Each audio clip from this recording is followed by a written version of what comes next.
Hi, hello, welcome back to Swapnavarshini Reddy YouTube channel. మరో కొత్త కథతో మీ ముందుకు వచ్చేసింది స్వప్న అక్షయ వర్షిణి. సరేనా? తాత మనవడి కథ చెప్తా. మా అమ్మ బొట్టు పెట్టుకుందిగా ఇవాళ. సరే దా. ఒక ఊళ్ళో ఒక తాత మనవడు ఉంటారు. తాతయ్య చిన్న చిన్న పనులు చేసుకుంటూ అట్లాగే జీవనం గడిపేవాడు. పెద్ద జమీందారీ కుటుంబం, రిచ్ ఫ్యామిలీ ఏం కాదు, నార్మల్ పూర్ ఫ్యామిలీనే. కానీ మనవడికి ఆ విషయం తెలియదు. మనవడు ఏదైనా అడిగినా, మనవడికి ఏదైనా కొనాలనిపించినా కూడా తాత తన పేదరికం చూపించేవాడు కాదు. ఉన్న దానిలో మంచి ఒక మిడిల్ క్లాస్ వాళ్ళు ఎలా కొనుక్కుంటారో అట్లా కొని పెడతా ఉండేవాడు, పూర్ ఫ్యామిలీ అయినా కూడా. ఈ విషయం ఏమీ కూడా మనవడికి తెలియదు. చదువుకుంటా అల్లరితనంగా, చిన్న వయసు కదా, నీ అంత అయితే కొంచెం తెలిసింది, నీ అంత అవ్వకపోతే తెలియదు. ఇట్లా జరుగుతూ ఉండగా తాతయ్య సిక్ అయ్యాడు. పెద్ద వయసు అయిపోతుంది.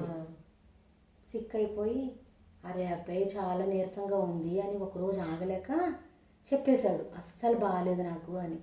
తాతయ్య హాస్పిటల్కి వెళ్దాము, పోదాం అని లేపుతుంటే, డబ్బులు లేవమ్మా మనకి, మన దగ్గర డబ్బులు లేవు, ఉన్న దానిలో అలాగే నిన్ను చదివిస్తా, అప్పుడప్పుడు నీకు కావాల్సి కొంటా ఉండాను అని అంటే అసలు నాకు బాధేస్తుంది చెప్తుంటే, చెప్పాలంటే కదా. చాలామంది ఇళ్లలో అలాగే ఉంటాం కదా. అంతెందుకు మనం కూడా అలాంటివి ఫేస్ చేసాం కదా. కొంతకాలం క్రితం జాగ్రత్తగా ఉండేది తెలుసు కదా నాకు కూడా, నీకు కూడా. అయితే తాతయ్య అలా చెప్పేసరికి మనవడికి కూడా బాధ వచ్చి నాకు తెలియదు ఈ విషయం, తాతయ్య ఇంత జాగ్రత్తగా చూశాడా నా కోసం, లేనితనం కనపడకుండా నన్ను దర్జాగా పెంచాడు అని చెప్పి బాధ వచ్చి, తాతయ్య ఇల్లు అమ్మేసేద్దాము, ఫస్ట్ అయితే నిన్ను వైద్యం చేయిస్తా, నేను ఇల్లు అమ్మిన డబ్బుతో వైద్యం చేయించుకుందాం అని చెప్పి ఒప్పిస్తాడు తాతయ్యని. తాతయ్య అంటే ఇష్టం కదా, డబ్బులు లేవని విడిచిపెట్టలేడుగా.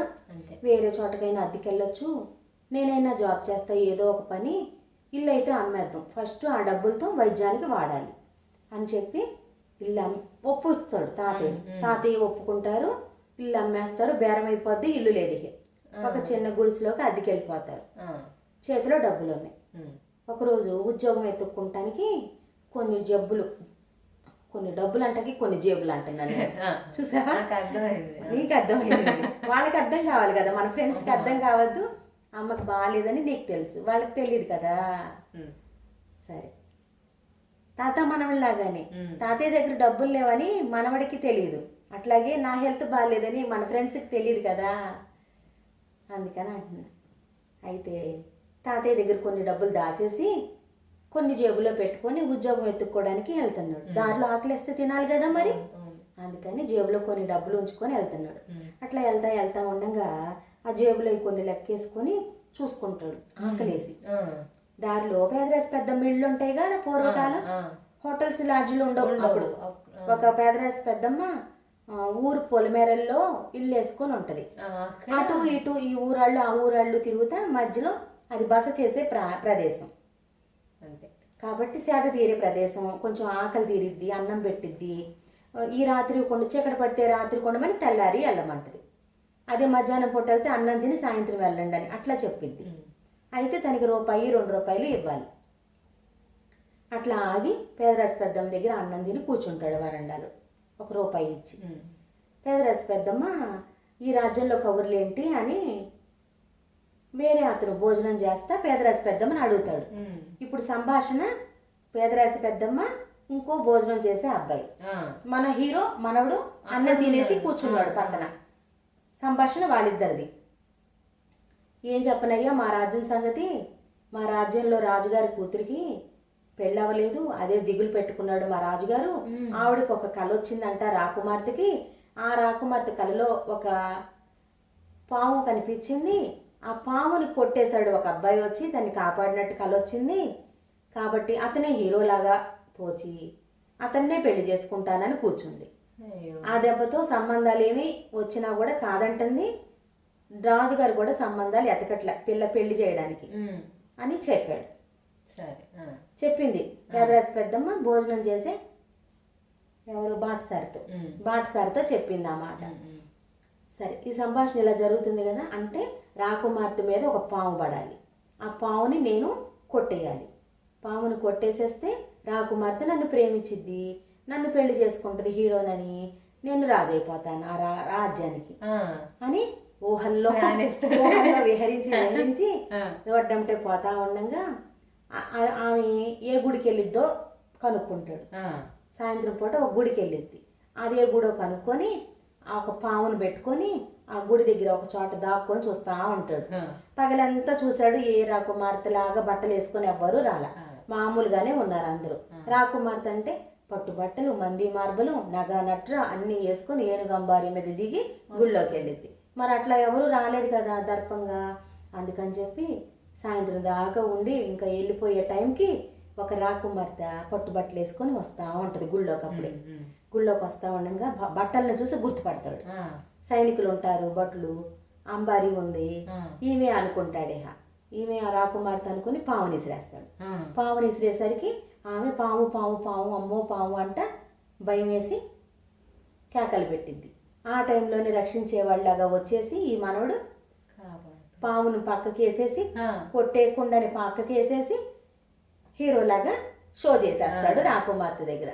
రాకుమార్తె కూడా నాకు ఇలా కళ్ళు వచ్చింది, నువ్వు నిజంగానే నా కళ్ళలాగా కనిపించావు, రారా మనం దర్శనం చేసుకుందాము, మనం పెళ్లి చేసుకుందాము అని చెప్పి ఇక ఆ రోజుల్లో అలా జరిగే. ఈ పెళ్ళంటే పెళ్ళి, నాన్న అమ్మ రాజ్యం ఏమీ లేదు, పెళ్ళంటే పెళ్ళి, వెళ్ళిపోవాలి, వెళ్ళి చేసేసుకోవాలి.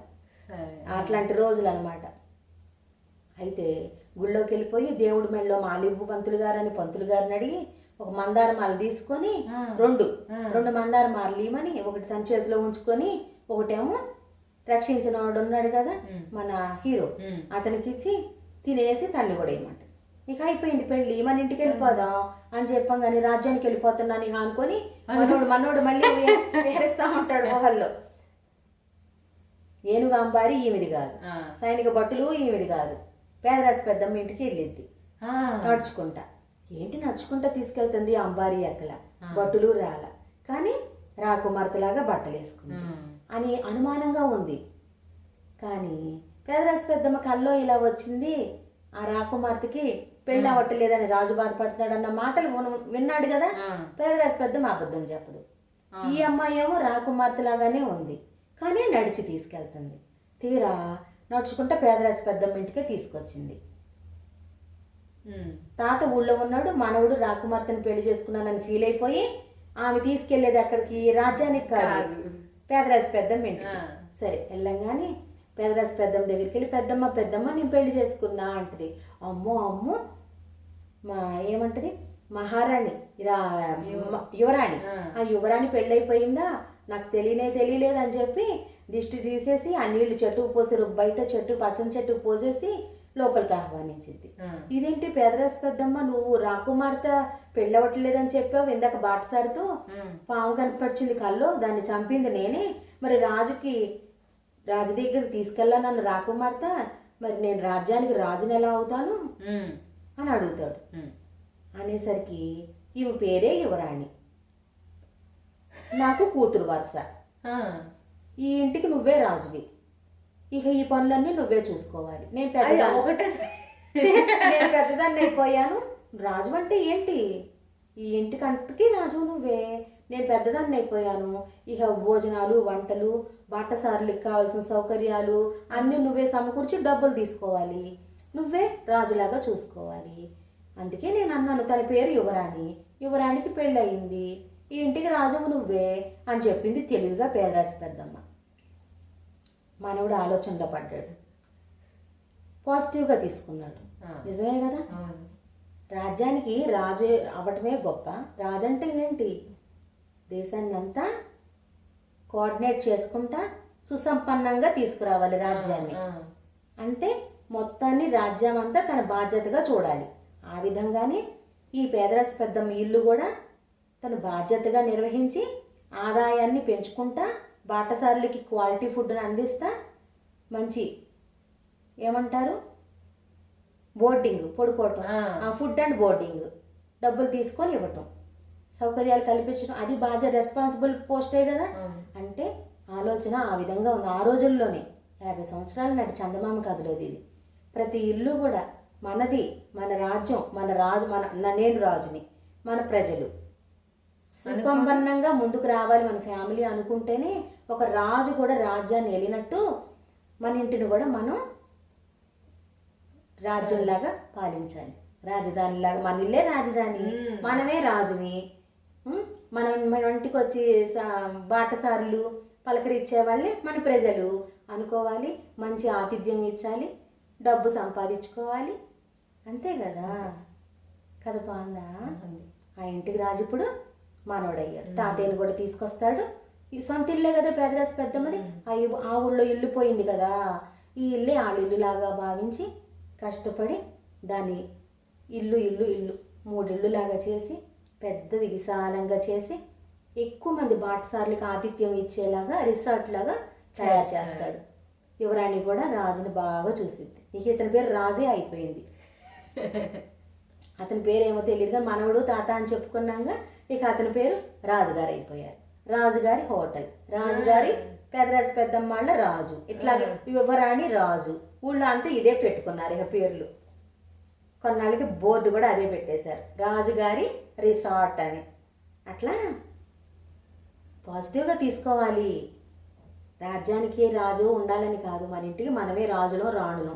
నేను ఎప్పుడు అంటాను, నేను రాణిలాగా చూసుకున్నానమ్మా, నీకు తెలిసి చిన్నప్పటి నుంచి.